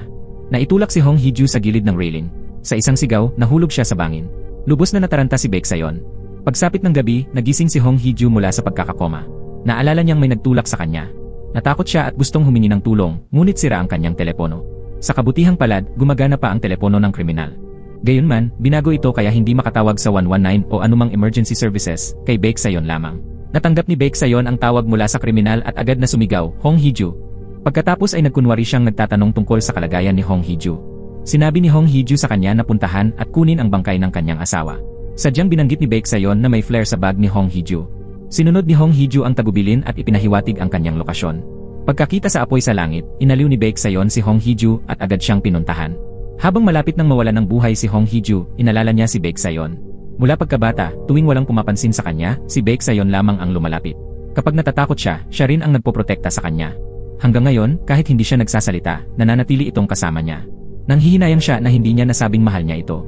Kaya pagmulat ng kanyang mga mata, nakiusap siyang huwag siyang iwan. Iyon ang unang pagkakataon na kinailangan ni Hong Hee-ju si Baeksayon at unang beses din na narinig niya itong magsalita.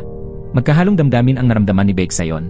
Unti-unting nagising si Hong Hee-ju at naunawa ang hindi na niya kayang itago ang kanyang lihim. Ngunit hindi siya hinarap ni Baeksayon tungkol dito, kaya inisip niyang baka gusto na nitong maghiwalay sila. Siya naman ay labis na nagdurusa, humihingi ng tawad sa isip. Nang muli silang magkita, ni hindi na siya nagkaroon ng lakas ng loob upang magsalita. Nang makita ni Baeksayon na tahimik si Hong Hee-ju, inaliw niya ito. Sinabi niyang alam na niyang nakakapagsalita siya, ngunit hindi niya ipinahiya ang pagpapanggap nitong maging kriminal. Sa halip, gumawa siya ng mga palusot upang pagtakpan ito. Nang tangkaing magtapat ni Hong Hee-ju, pinigilan niya ito. Sinabi ni Baeksayon na manatili muna siya sa silid ng ospital at magpahinga, habang siya na ang bahalang ayusin ang mga kumakalat na chismis online. Mabilis na nagkalat ang balita tungkol sa isang miyembro ng tanggapan ng Pangulo na nahulog sa bangin. Ginamit ito ng ama ni Baeksayon upang magsagawa ng press conference na ginawang issue ng political persecution. Sa harap ng media, kinondena niya ang mga kriminal bilang isang ama. Sa ganitong paraan, maihihila niya si Baeksayon sa kanyang kampanya at maisisisi sa kanyang kalaban ang lahat. Ngunit mabigat niyang minamaliit si Baeksayon. Inutusan ni Baeksayon ang departamento na itago ang katotohanan. Pagkatapos, binalaan niya ang ama na tumigil na kung hindi ay lalaban siya. Naggitngit si Chairman Baek at sinigawan siya, pinaalalahanang siya ang nagbigay sa kanya ng pagkakakilanlan. Lumabas na si Baeksayon mismo ay isang kapalit din noong bata pa, napilitan siyang akuin ang pagkatao ng ibang tao, ngunit hindi ito kailanman ang buhay na gusto niya. Pagbalik sa ospital, naging malambot ang tono niya kay Hong Hee-ju at nag-text upang tanungin kung ano ang gusto nitong kainin. Binanggit ni Hong Hee-ju ang tteokbokki, pritong manok at cake, ngunit tinanggihan niya lahat, sinabing hindi iyon masustansya. Sa huli, bumili siya ng prutas para dito. Nang marinig niya si Hong Hee-ju na normal nang nagsasalita, nahirapan siyang masanay. Sinabi niyang mananatili muna siya sa silid ng ospital hanggang makalabas ito. Kinabahan si Hong Hee-ju, lalo na nang marinig niyang naliligo si Baeksayon. Naguluhan ang kanyang isipan. Ngunit ang totoo, inaayos lang ni Baeksayon ang temperatura ng tubig upang tulungan siyang maghugas ng buhok. Pagkatapos, maingat niyang pinatuyo at sinuklay ito. Nang makita niya ang mga peklat ni Hong Hee-ju, inamin niyang labis siyang nagsisisi at nagigilty sa hindi niya pagprotekta rito. Binuhat niya si Hong Hee-ju papunta sa kama, tinakpan ng kumot at marahang binati ng goodnight. Namula ang mukha ni Hong Hee-ju at bumilis ang tibok ng kanyang puso. Pagkagising niya, wala na si Baeksayon. Tinawagan niya ito ngunit hindi sumagot. Nag-text ito, sinabing may hinihintay siyang tawag. Nang mapansin niyang malapit ng mag-alas 10, ginamit niya ang telepono ng kriminal upang tawagan siya. Sa gulat ni Hong Hee-ju, naging mapangakit ang boses ni Baeksayon. Hinala nito ang edad niya, tinanong kung maganda siya, at inilarawan pa ang kanyang katawan habang patuloy siyang tinutukso. Nagalit si Hong Hee-ju. Hindi nagtagal, naging seryoso ang tono ni Baeksayon. Alam niyang wala siya sa grupo ng mga kriminal at nakiusap na makipagtulungan ito upang mahuli sila. Habang hinahanap pa lamang niya ang asawa, napagpasyahan na niyang iparana sa mga kriminal ang sakit ni Hong Hee-ju ng daang ulit. Pagkatapos, tinanong niya si Hong Hee-ju kung anong mga pahiwatig ang mayroon siya. Inilihis ni Baeksayon ang atensyon ng lahat sa kanyang sarili dahil wala nang mapagtataguan si Hong Hee-ju kundi sa likuran niya. Ibinunyag niya na ang pagkahulog sa bangin ay hindi aksidente kundi isang planadong pagpatay. Nilinlang niya ang publiko sa pagsasabing siya ang biktima at 2 linggo na siyang tinatakot, ngunit wala itong kinalaman sa halalan o politika. Gamit ang footage mula sa security camera at paglalarawan ni Hong Hee-ju, naglabas si Baek Sayon ng sketch ng suspect. Ang suspect ay may kakaibang kulay ng isang mata, may kakaibang amoy, nauutal kapag nasasabik, at may problema sa galit. Humingi si Baek Sayon ng proteksyon sa pulisya at sinabi niyang higit sa isa ang kriminal. Nang makita ng kriminal ang sarili niyang sketch, nagalit ito. Nagpadala siya ng mensahe sa isang tinatawag niyang guro, nagrereklamo. Sinabi niyang ang guro ang nagtulak kay Hong Hee-ju pero siya ang nalantad sa publiko. Tinanong niya kung bakit si Hong Hee-ju ang naging target gayong si Baek Sayon naman ang totoong pakay nila. Sumagot ang guro na ayaw raw makipaghiwalay ni Hong Hee-ju at gusto niyang iparamdam kay Baek Sayon ang sakit ng pagkawala ng mahal sa buhay. Pagkatapos, iniutos niyang kunin muli ang telepono. Pagkabasa ng balita, nag-alala si Hong Hee-ju para kay Baek Sayon. Nag-text ang kriminal, sinasabing ibigay niya ang telepono at parating na siya. Nang marinig niyang bumukas ang pinto, agad siyang tumakbo upang harangan ito. Ikinandado niya ang pinto, ngunit tuloy pa rin ang katok.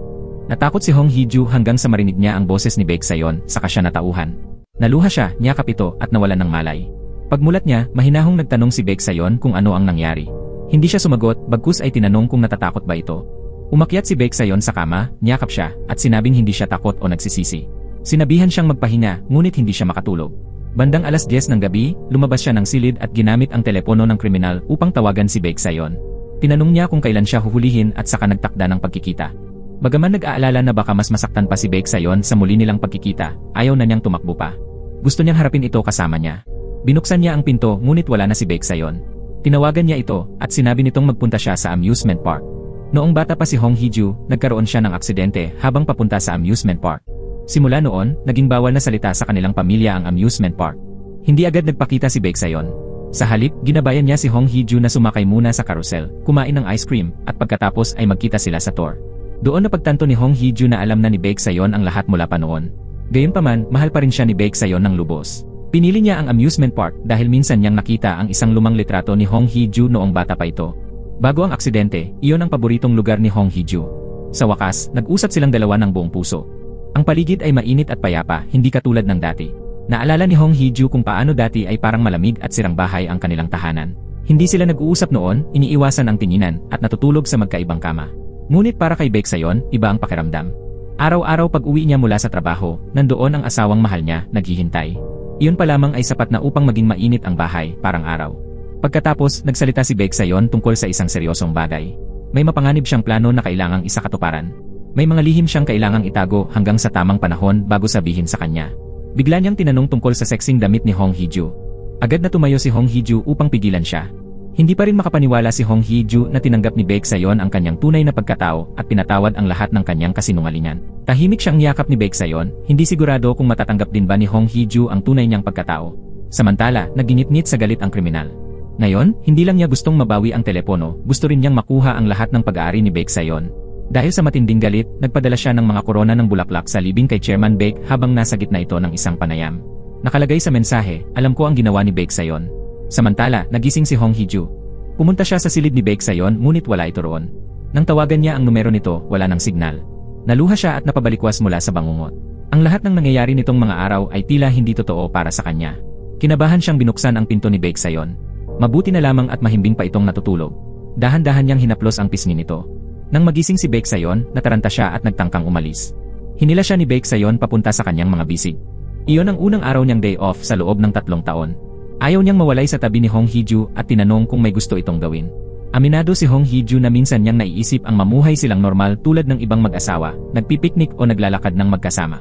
Sa narinig, mahigpit siyang yakap ni Baek Sayon. Biglang tumunog ang telepono at naputol ang sandali. Agad siyang pinapunta ng tauhan sa opisina dahil sa isang emergency.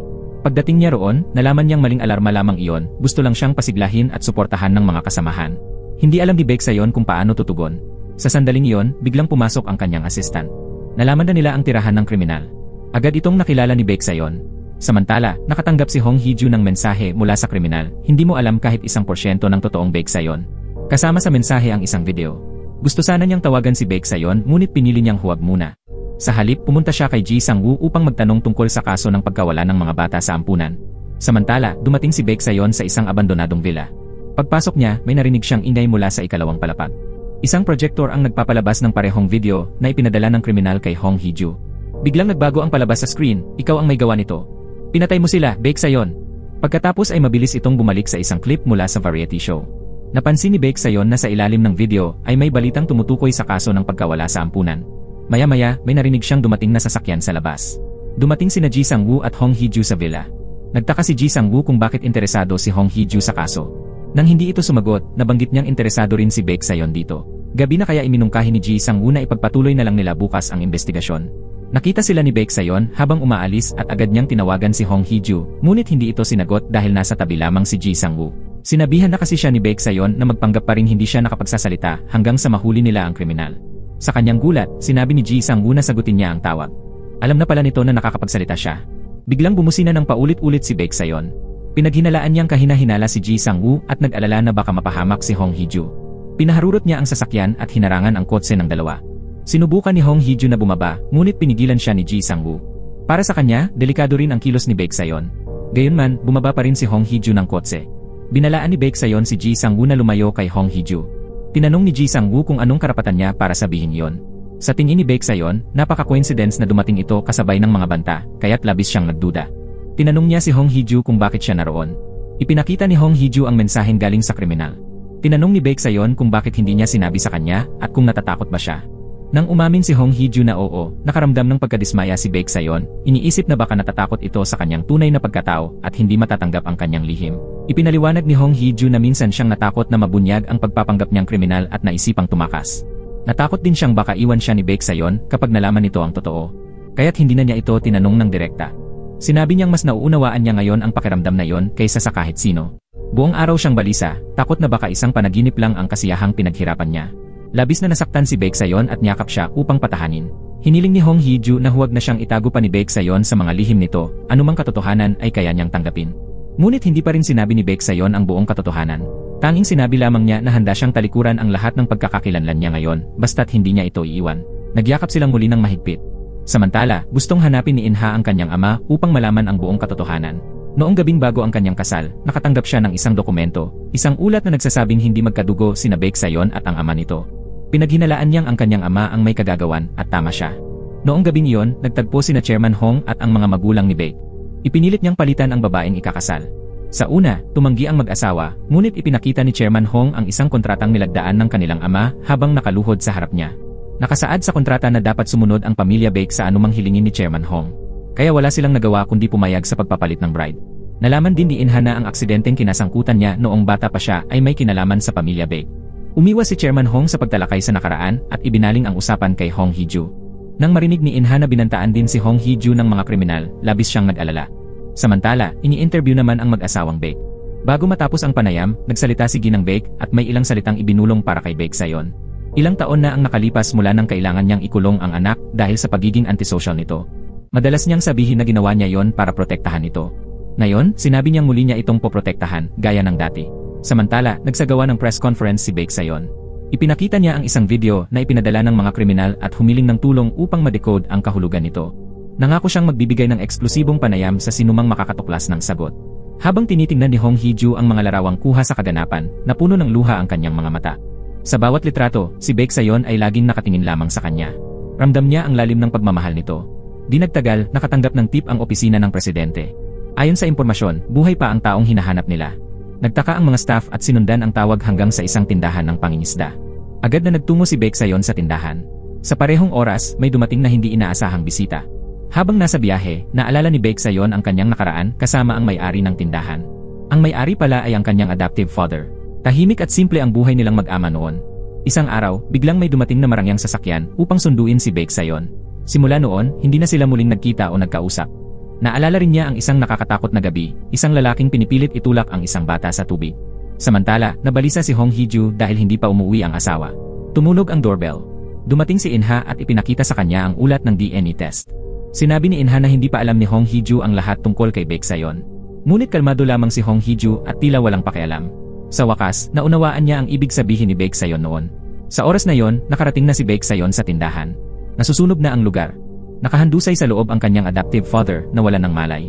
Tinangka niyang iligtas ito, ngunit biglang sumabog ang tindahan at mabilis na kumalat ang apoy. Nawalan din ng malay si Baeksayon.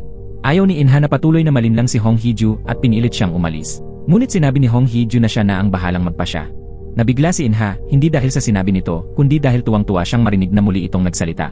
Nagulat din si Hong Hee-ju nang malaman na hindi pala siya kinamuhian ng kanyang kapatid. Tinanong niya kung sino ang nagpadala ng resulta ng DNA test, ngunit hindi rin alam ni In-ha. Ikinuwento ni In-ha na una niyang nakilala si Baek Sayon noong 15 taong gulang ito.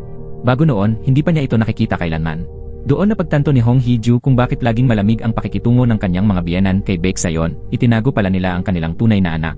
Samantala, nasa koma pa rin si Baek Sayon. Nag-aalala si Hong Hee-ju at gustong tumawag sa pulis. Nang tanungin kung ano ang pangalan ng nawawala, hindi niya alam kung paano sasagutin at ibinaba ang tawag. Mag-isa siyang nagtungo sa pamilya Baek at ipinaalam ang pagkawala ni Baek Sayon, hinihiling sa kanyang mga biyenan na sila ang mag-ulat sa pulisya. Nabigla si Chairman Baek nang marinig na nakapagsasalita na siya. Hindi na siya nagpaliwanag at diretsahang tinanong kung bakit nila itinago ang tunay nilang anak hanggang mag-15 taon ito at pinalitan ng si Baek Sayon. Mariing itinanggi ito ni Chairman Baek habang walang pakialam si Ginang Baek. Sinabi niyang bilang kapalit lamang, wala siyang karapatang magtanong. Inamin din niyang si Baek Sayon ay kapalit lamang din. Hindi umatras si Hong Hee-ju at sinabing kahit kapalit lang, mahalaga pa rin si Baek Sayon sa kanila.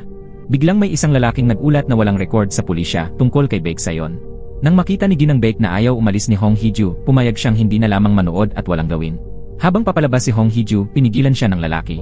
Ipinahiwatig nito sa pamamagitan ng kakaibang kulay ng mga mata ng kriminal na ang kriminal na iyon ang tunay na anak ni Chairman Baek. Matagal na niyang nasubaybayan ang paglaki ni Baek Sayon. Sa pamilyang iyon, hindi kailanman nakangiti ng malaya si Baek Sayon. Naawa siya rito at hindi na niya kayang manahimik. Nadurog ang puso ni Hong Hee-ju para sa kanyang asawa. Nakaramdam din siya ng matinding pagsisisi dahil muntik na niyang samahan ang kriminal laban dito. Sa sandaling iyon, tumawag si Ji Sang-woo at agad siyang nagmamadaling pumunta sa ospital. 2 oras nang nasa kritikal na kalagayan si Baek Sayon. Si Ji Sang-woo ang nagligtas sa kanya mula sa apoy. Nahanap niya ang may-ari ng tindahan ng pangingisda sa pamamagitan ng may-ari ng villa. Nang tanungin niya tungkol sa mga nawawalang ulila, pinalayas siya ng may-ari. Walang nakuha si Ji Sang-woo at umalis ng labis na nadismaya.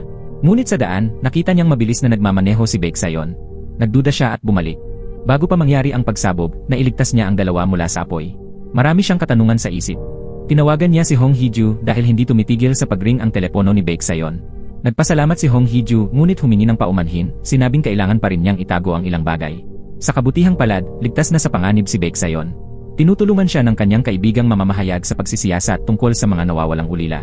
Gusto ring tumulong ni Yuri at sinabi sa mamamahayag na isa sa mga biktima ay kambal. Samantala, nakatanggap ng mensahe ang kriminal mula sa guro. Itinanong kung siya ang nagsimula ng sunog at binalaan siyang huwag na muling kumilos ng mag-isa. Ito na raw ang huling beses na lilinisin ng guro ang kanyang kaguluhan. Habang nasa koma, bumalik sa alaala ni Baek Sayon ang kanyang kabataan. Nakita niya ang tunay na Baek Sayon at ang kanyang lolo, si Ginoong Baek. Ang adoptive father na nagtatrabaho noon para kay Ginoong Baek ay madalas maghatid ng mga itim na bag para rito. Sa gabing iyon, pinatay ni Ginoong Baek ang kanyang sariling apo sa tabi ng lawa.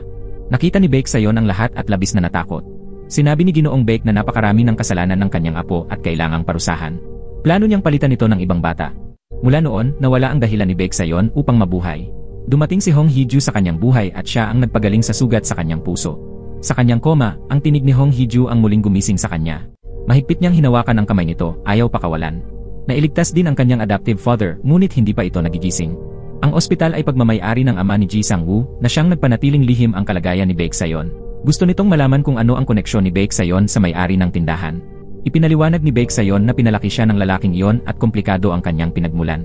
Ayaw niyang mabunyag ang pagkakakilanlan ni Hong Hee-ju bilang kanyang asawa upang maprotektahan ito. Nagpasalamat din siya kay Ji Sang-woo at humingi ng tawad sa mga naging hindi pagkakaunawaan nila noon. Nalungkot si Ji Sang-woo, ngunit natuwa ring may taong handang protektahan si Hong Hee-ju. Nalaman ni Baek Sayon na ang kriminal ang pumatay sa mga ulila at siya rin pala ang tunay na anak ng mag-asawang Baek. Hiniling niya kay Ji Sang-woo na tiyaking magigising ang kanyang adoptive father dahil ito ang mahalagang saksi sa kaso. Habang nakakaramdam ng matinding pagsisisi, binasa ni Baek Sayon ang napakaraming mensahe ni Hong Hee-ju. Hindi niya ito mahanap o matawagan. Bumalik si Hong Hee-ju sa bahay upang hanapin ang espesyal na telepono sa silid ni Baek Sayon. Hindi na niya kayang ipagsawalang bahala ang mga ginagawang kasamaan ng kriminal. Plano niyang isakripisyo ang sarili upang makapagbigay ng mga pahiwatig sa pulis. Dumating si Baek Sayon sa oras upang pigilan siya. Tumanggi si Hong Hee-ju na umalis. Gusto naman niyang siya ang magprotekta sa asawa sa unang pagkakataon. Ngunit mariing sinabi ni Baek Sayon na basta't kasama niya ito, nagkakaroon siya ng tapang na harapin ang mundo. Samantala, abala si Chairman Baek sa pagpapakitang gilas para sa halalan. Papakita na sana siya ng galing sa pagluluto nang makatanggap siya ng isang nakakadiring padala, isang kahon ng mga isdang tinahi ang katawan.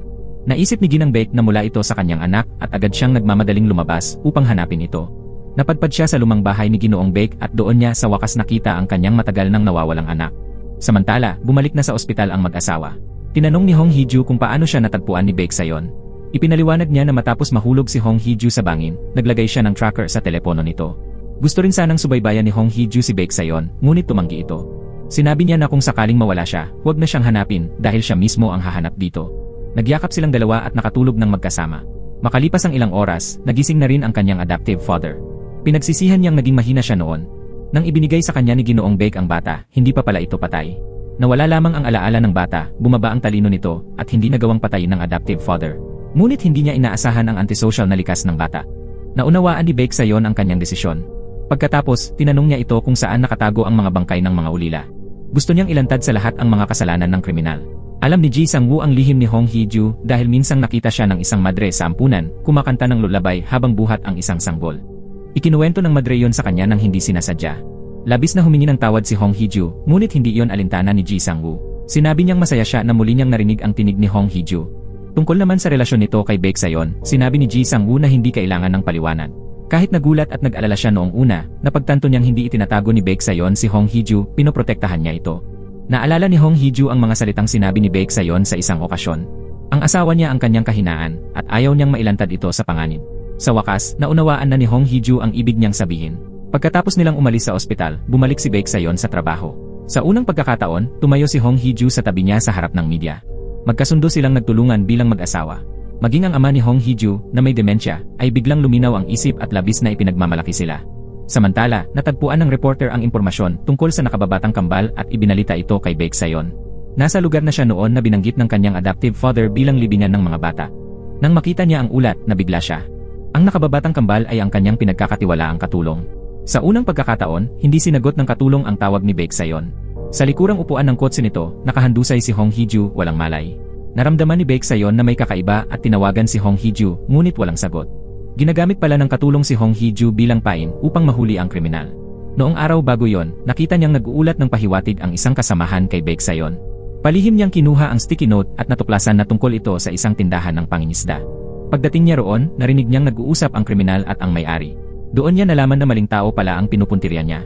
Ang kriminal ang pumatay sa kanyang nakatatandang kapatid. Minamaliit niya ito at agad siyang natalo. Ginamit ng kriminal ang kanyang telepono upang padalhan si Baek Sayon ng isang address at sinabing magpunta itong mag-isa. Ang lugar ay malapit sa lawa kung saan sila nakatira noon ng kanyang adoptive father.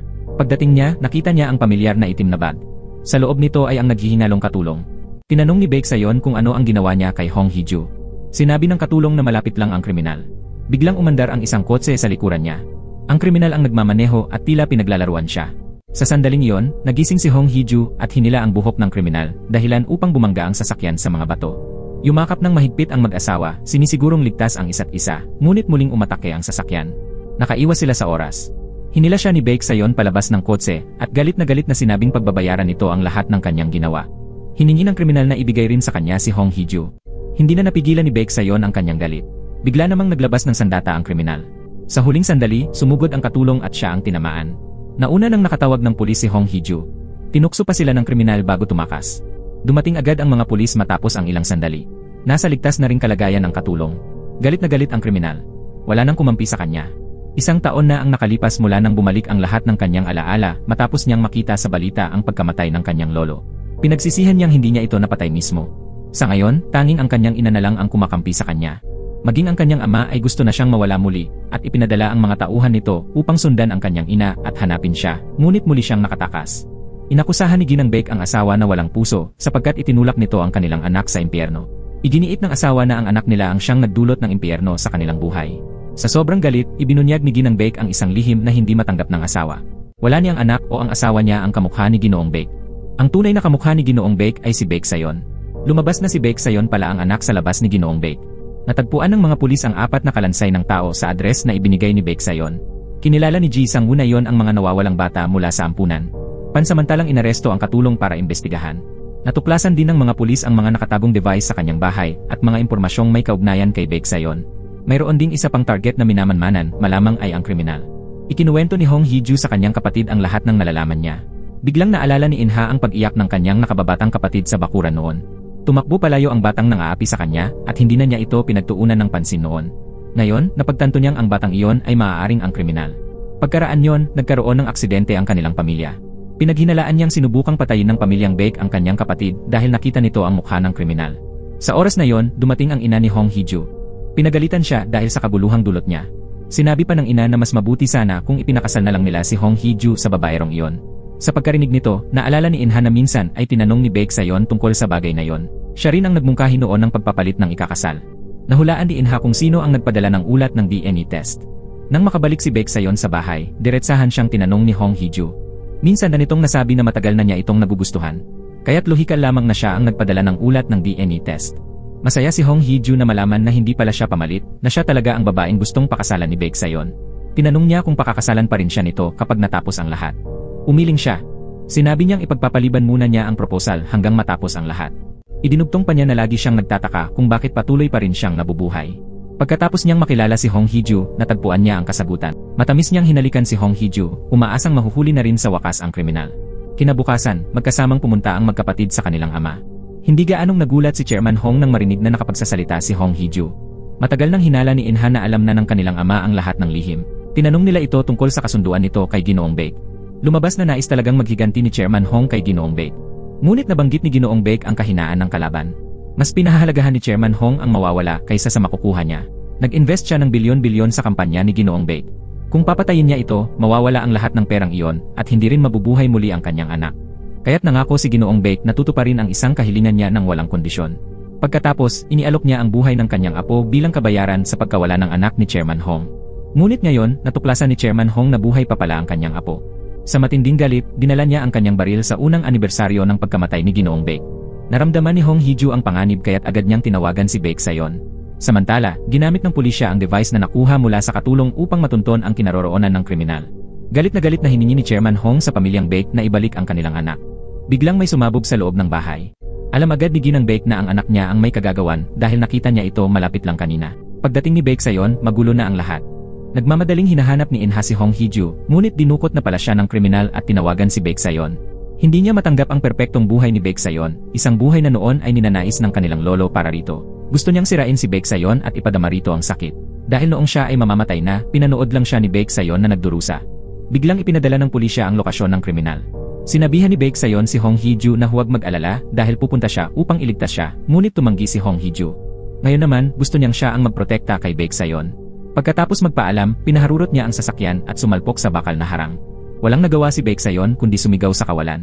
Natagpuan ng rescue team ang sasakyan sa ilalim ng tubig, mga 20 metro ang lalim, ngunit wala na roon ang 2 tao. Ibinunyag ng mga mamamahayag na ang asawa ni Baek Sayon ay dinukot at nahulog sa ilog kasama ng kriminal. Naglabas sila ng sketch ng kriminal at humingi ng tulong sa publiko. Maya-maya, nagdaos ng press conference si Baek Sayon. Ipinahayag niyang hindi siya ang tunay na Baek Sayon. Lahat ng taglay niyang pagkakakilanlan ay hindi kanya. Ang tanging totoo ay siya ang asawa ni Hong Hee-ju. Ibinahagi niya sa publiko ang mga detalye ni Hong Hee-ju at humingi ng tulong upang mahanap siya. Habang tinitingnan ang litrato ng kanyang asawa, napuno siya ng pagsisisi. Sa loob ng 3 taon ng kanilang pagsasama, lumayo si Baek Sayon sa kanyang asawa upang pigilan ang sarili na mahulog ng lubusan sa kanya. Dahil doon, napalampas niya ang maraming sandaling puno ng saya. At sa oras na handa na siyang maramdaman ang pag-ibig, huli na ang lahat. Pagkatapos mawala ni Hong Hee-ju, agad na nagtungo sa lugar ang kanyang pamilya. Sa unang pagkakataon, nakita ni Baek Sayon ang pag-aalala sa mukha ng ina ni Hong Hee-ju. Habang nagmamasid siya sa paligid, napansin niyang wala roon si Ginang Baek. Sinuri ng mga pulis ang security footage mula sa memorial ngunit hindi nila ito nakita. Nagsimulang magduda si Baek Sayon kaya't pumunta siya sa garahe ng pamilya Baek kinagabihan upang maghanap ng mga palatandaan. Pumasok siya sa sasakyan ni Ginang Baek at napansin niyang nabura ang dashcam footage. Lalong tumibay ang hinala niyang sangkot si Ginang Baek. Tinawagan niya ang mga pulis upang humiling ng agarang pag-aresto. Sa sandaling iyon, dumating mismo si Ginang Baek. Tinukso siya ni Baek Sayon, sinasabing ni hindi man lang ito lumuha para sa nawawalang anak. Sagot ni Ginang Baek, nang mawala ang kanyang anak 20 taon na ang nakalipas, palagi siyang nagmamadaling pumunta upang kilalanin ang bawat bangkay na natatagpuan. Noon pa man, natuyo na ang kanyang mga luha. Ngayon, gusto niyang maranasan ni Baek Sayon ang parehong sakit ng pagkawala ng minamahal. Kinabukasan, sumali sa paghahanap ang mga kasamahan ni Hong Hee-ju sa trabaho. Sinabi ng pulisya kay Baek Sayon na maliit na lang ang posibilidad na buhay pa si Hong Hee-ju. Tumanggi siyang sumuko hanggat hindi niya nakikita ang katawan ni Hong Hee-ju. Lalong masama, tinanggihan ang kahilingan niyang ma-detain si Ginang Baek dahil sa kakulangan ng matibay na ebidensya. Nanatiling determinado si Baek Sayon at nagpasya siyang ipresenta ang mga ebidensyang itinago niya. Samantala, nagdaos ng pagpupulong si Chairman Baek upang kontrolin ang opinyon ng publiko. Ilang sandali pa, dumating ang mga pulis dala ang warrant of arrest laban kay Ginang Baek na inakusahan ng pagpatay. Sa kabilang banda, paulit-ulit na tinatawagan ng ina ni Hong Hee-ju ang numero ng anak niya, labis na nagsisisi at nagdurusa. Nais lang naman niyang ipakasal si Hong Hee-ju sa mayamang lalaki upang makaalpas sa hirap, ngunit hindi niya naisip na hahantong ito sa ganitong kalungkutan na tuluyang nawala ang ngiti ng anak niya. Parehong sakit ang naramdaman ni Inha. Pinuntahan niya ang kanilang ama at sinermunan ito dahil wala man lang ginagawa. Dumating naman ang ina ni Hong Hee-ju dala ang balitang naaresto si Ginang Baek. Natatakot siyang baka ito ang pumatay kay Hong Hee-ju. Sa investigasyon, kalmadong sinabi ni Ginang Baek na hindi niya pinatay si Hong Hee-ju. Maging ang mga opisyal ay tinakot niya, sinasabing dapat silang maghanda dahil matatanggal sila sa trabaho. Ngunit nang ipakita sa kanya ng opisyal ang isang video, biglang nagbago ang kanyang mukha. Ipinakita sa video na siya mismo ang pumatay sa kanyang biyenan, si Ginoong Baek. Ipinahayag ni Baek Sayon na ang singsing na suot ni Ginoong Baek ay may nakatagong kamera na nag-record ng lahat. Alam na rin niyang siya ang anak sa labas ni Ginoong Baek. Upang makakalap ng ebidensya at pabagsakin ang masamang pamilya Baek, hindi niya agad ibinunyag ang mga lihim na yon. Nagtaka si Ginang Baek kung bakit sigurado si Baek Sayon na hindi niya pinatay si Hong Hee-ju. Hula ni Baek Sayon, plano ni Ginang Baek na itago si Hong Hee-ju ng maraming taon. Kapag sumuko na siya sa paghahanap, saka lamang nito isisiwalat na buhay pa si Hong Hee-ju para maramdaman niya ang walang hanggang sakit. Samantala, nakakita ang mga pulis ng video sa cellphone ni Ginang Baek na nagpapakitang ikinulong niya si Hong Hee-ju. Nahulaan din ni Hong Hee-ju ang plano nito at pinili niyang magpakamatay sa gutom, tumatangging magpagamit. Sa kabilang silid, nakakulong din ang tunay na anak ni Ginang Baek. Alam niyang muli siyang ikinulong ng kanyang ina at galit na galit itong humingi na buksan ang pinto. Nasasaktan si Ginang Baek, ngunit ito lang ang paraan upang maprotektahan ang kanyang anak. Samantala, nagmamadali ang mga pulis patungo sa lugar kung saan nakakulong si Hong Hee-ju.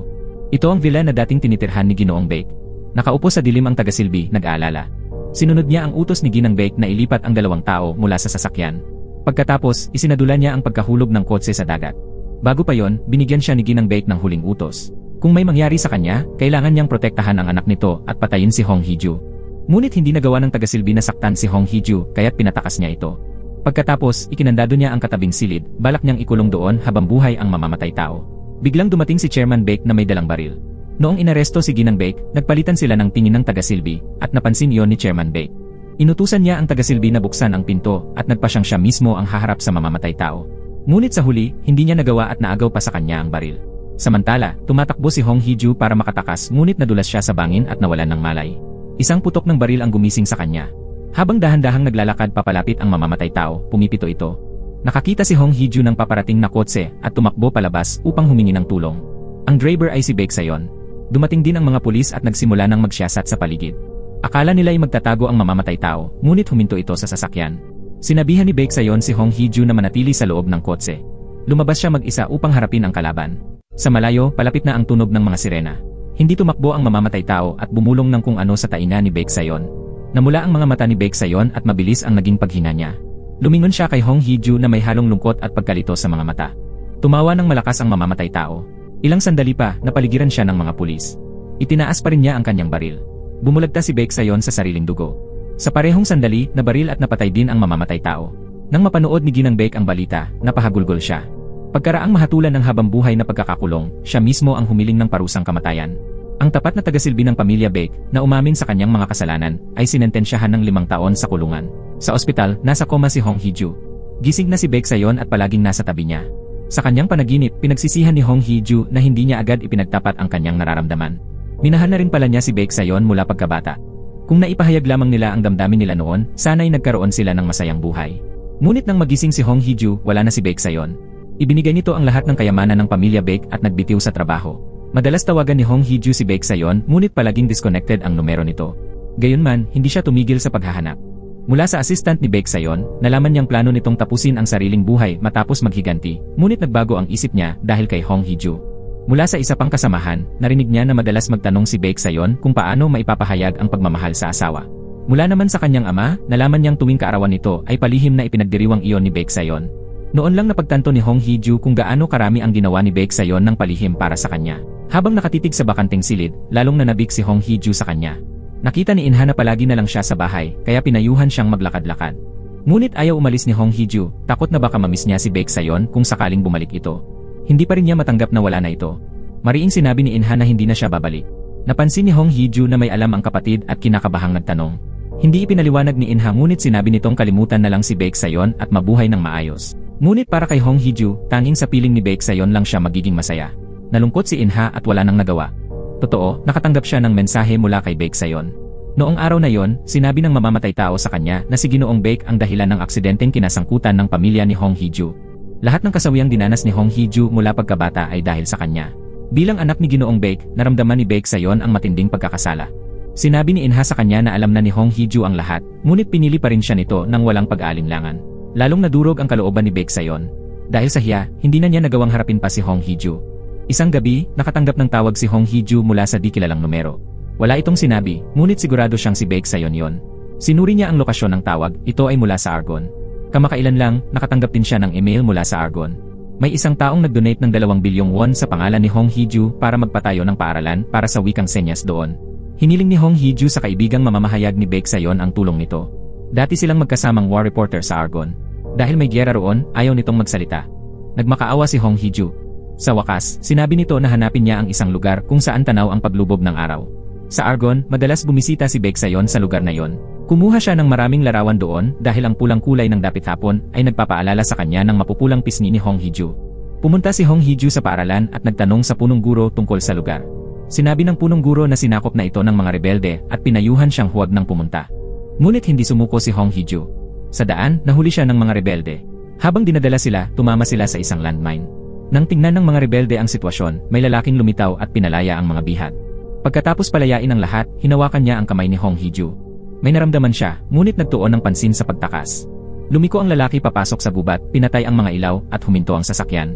Nang makaalis ang mga rebelde, kinalagan niya si Hong Hee-ju. Pagmulat ng mga mata nito, nakita niya si Baek Sayon, ang lalaking labis niyang hinanap at hinangad na muling makita. Pinagalitan siya ni Baek Sayon dahil sa pagpunta roon. Dahil sa kanya, ilang ulit nang nabago ang kanyang mga plano. Hindi napigilan ni Hong Hee-ju ang sarili at nagtanong kung bakit siya bigla na lang nawala. Sinabi ni Baek Sayon na nabigo siyang protektahan siya. Dahil sa kanyang ama, nawala kay Hong Hee-ju ang napakaraming mahalagang bagay. Gusto niyang parusahan ang sarili hanggang sa mapatawad niya ang sarili niya. Umiyak si Hong Hee-ju at sinabing siya ang dapat magpasya sa parusang iyon. Hindi na napigilan ang kanyang damdamin at hinalikan niya si Baek Sayon. Binitawan ni Baek Sayon ang bigat ng kanyang pagkakasala at piniling namnamin na lamang ang sandaling iyon kasama siya. Tinanong ni Hong Hee-ju tungkol sa di kilalang numerong tumawag. Sinabi ni Baek Sayon na nagkaroon siya ng bangungot noong araw na iyon, panaginip kung saan labis na umiiyak si Hong Hee-ju kaya tinawagan niya ito. Sa katotohanan, gusto lang talaga niyang marinig ang boses nito, ginamit lang niyang dahilan ang pag-aalala. Ang 2 bilyong won na donasyon sa pangalan ni Hong Hee-ju ay sa totoo ay bayad sa kasunduang diborsyo. Ayaw na niyang maging asawa ni Hong Hee-ju bilang si Baek Sayon. Gusto niyang mamuhay ng simple at masaya kasama siya bilang si Baek Wee-yong. Bagaman nagalit ang ina ni Hong Hee-ju sa lihim na kasal, kalaunan ay nakita rin niyang muling ngumiti ang kanyang anak. Hinawakan niya ang kamay ni Hong Hee-ju at sinabing, basta masaya siya, iyon lamang ang mahalaga. Pagkaraan, taos pusong humingi ng tawad si Inha. Alam niyang siya ang dahilan at tahimik na saksi sa mga paghihirap ni Hong Hee-ju sa loob ng maraming taon.